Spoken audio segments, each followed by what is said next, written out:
दोस्तों, नजर डालेंगे आज की बड़ी खबरों पर। शुरुआत करेंगे देश की बड़ी खबर के साथ।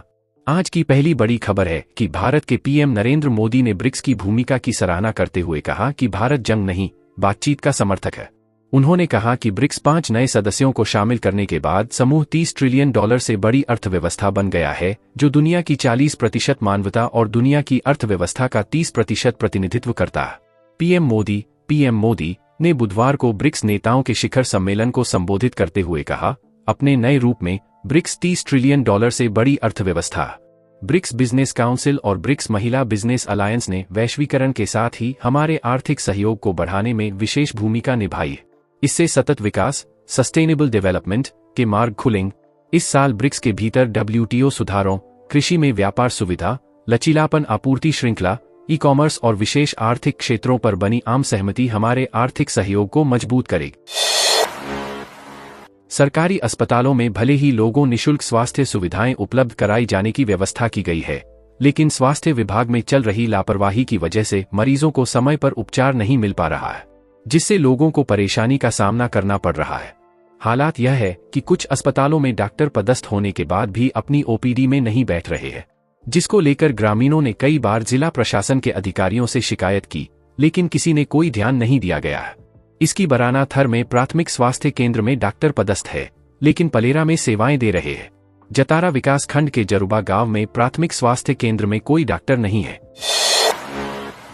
अब राज्य कर्मचारियों को परनिंदा के दंड से दंडित किए जाने के बाद भी उनकी पदोन्नति पर इसका कोई प्रभाव नहीं पड़ेगा और ऐसे कार्मिक को पदोन्नति मिल सकेगी।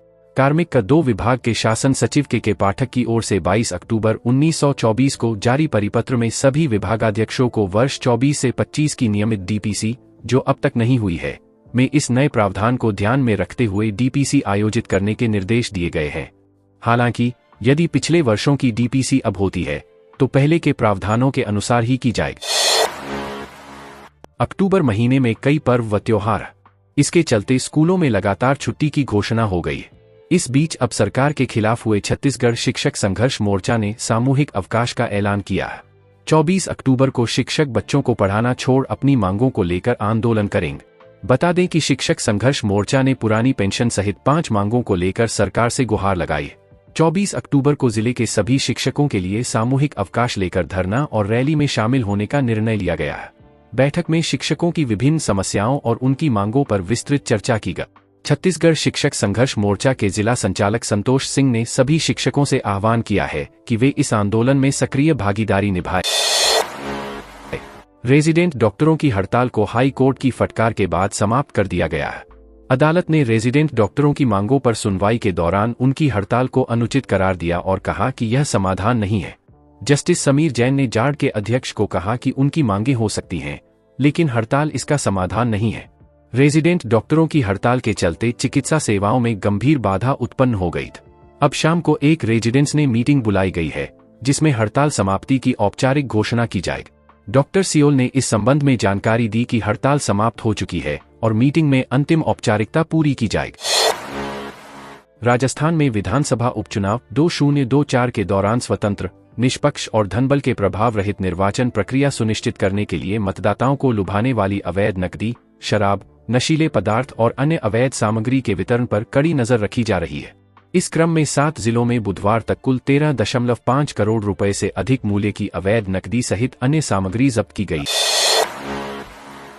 राजस्थान में होने वाले उपचुनाव को लेकर कांग्रेस और RLP की टिकटों का बेसब्री से इंतजार हो रहा है, क्योंकि बीजेपी ने 7 विधानसभा सीटों में से 4 सीटों पर प्रत्याशियों की घोषणा कर दी।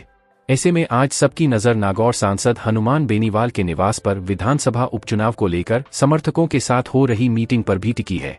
इस मीटिंग में हनुमान बेनीवाल ने कांग्रेस से गठबंधन को लेकर बड़ा बयान दिया है।